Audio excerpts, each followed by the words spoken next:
South సినీ ఇండస్ట్రీలో తనకంటూ ఓ చెరగని ముద్ర వేసుకున్న సీనియర్ నటి రాధికా శరత్ కుమార్ 63 ఏళ్ల వయసులో మళ్లీ తన నట విశ్వరూపాన్ని ప్రదర్శించారు. ఆమె ప్రధాన పాత్రలో నటించిన తాజా తమిళ చిత్రం తాయి కళవి ఇటీవలే థియేటర్లలో విడుదలై సంచలన విజయాన్ని అందుకుంది. కోలీవుడ్ స్టార్ హీరో శివకార్తికేయన్ నిర్మించిన ఈ చిత్రం చిన్న సినిమాగా విడుదలై బాక్సాఫీస్ వద్ద పెద్ద సినిమాల రికార్డులను సైతం సవాలే కనెక్షన్లు రాబట్టింది. థియేటర్లలో భారీ విజయాన్ని అందుకున్న తాయి కళవి ఇప్పుడు డిజిటల్ ప్రేక్షకులను అలరించేందుకు సిద్ధమైంది. ప్రముఖ ఓటీటీ ప్లాట్ఫామ్ జియో హాట్స్టార్ లో ఏప్రిల్ 10 నుంచి ఈ సినిమా స్ట్రీమింగ్ కానుంది. తమిళంతో పాటు తెలుగులోనూ ఈ చిత్రం అందుబాటులో ఉండడం తెలుగు ప్రేక్షకులకు శుభవార్తగా చెప్పవచ్చు.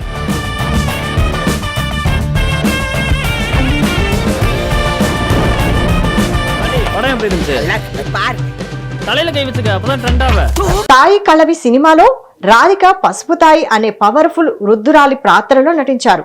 ఈ రోల్ కోసం ఆమె పడిన శ్రమ వెండి తెరపై స్పష్టంగా కనిపించింది. ప్రోస్థెటిక్ మేకప్ కోసం ప్రతిరోజు షూటింగ్ కి ముందు 5 గంటల సమయం కేటాయించేవారని, షూటింగ్ ముగిశాక ఆ మేకప్ తొలగించుకోవడానికి మరో 2 గంటలు పట్టేదని సమాచారం. గంటల తరబడి ఓపికతో మేకప్ వేయించుకొని ఆమె చూపిన హావభావాలు, డైలాగ్ డెలివరీ ప్రేక్షకులను మంత్రముగ్ధులను చేశాయి. ఒక వడ్డీ వ్యాపారిగా, కఠిన స్వభావం ఉన్న మహిళగా రాధిక చూపిన మాస్ టచ్ సినిమాకు ప్రధాన ఆకర్షణగా నిలిచింది. కేవలం 9 కోట్ల పరిమిత బడ్జెట్ తో తెరకెక్కిన ఈ చిత్రం ఫిబ్రవరి 27న విడుదలై ట్రేడ్ వర్గాలను విస్మయానికి గురిచేసింది. ఫస్ట్ వీకెండ్ లోనూ 25 కోట్ల కలెక్షన్ సాధించిన ఈ సినిమా కేవలం 10 రోజుల్లోనే 51 కోట్ల మార్కును అందుకుంది. దర్శకుడు శివకుమార్ మురుగేశన్ తెరకెక్కించిన ఈ చిత్రంలో అరుళ్ దాస్, బాలశరవణన్, మునిష్కాంత్ వంటి నటులు తమ వంతు సహకారాన్ని అందించారు. తమిళనాడులోని ఒక పల్లెటూరు నేపథ్యంలో సాగే ఈ కథలో రాధిక ఒక కఠినమైన వడ్డీ వ్యాపారి. ఊరిలో ఆమె మాటే వేదం. అయితే అనూహ్యంగా ఆమె పక్షవాతానికి గురవుతుంది. ఆమె వద్ద 160 సవర్ల బంగారం ఉందనే వార్త తెలుసుకున్న ఆమె ముగ్గురు కొడుకులు వేరువేరు ప్రాంతాల నుండి హుటాహుటిన ఊరికి చేరుకుంటారు.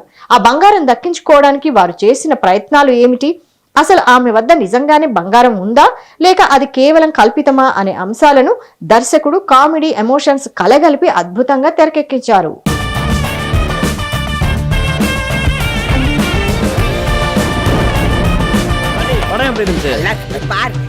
தலையில கை வச்சுக்க அப்பதான் ட்ரெண்ட் ஆவ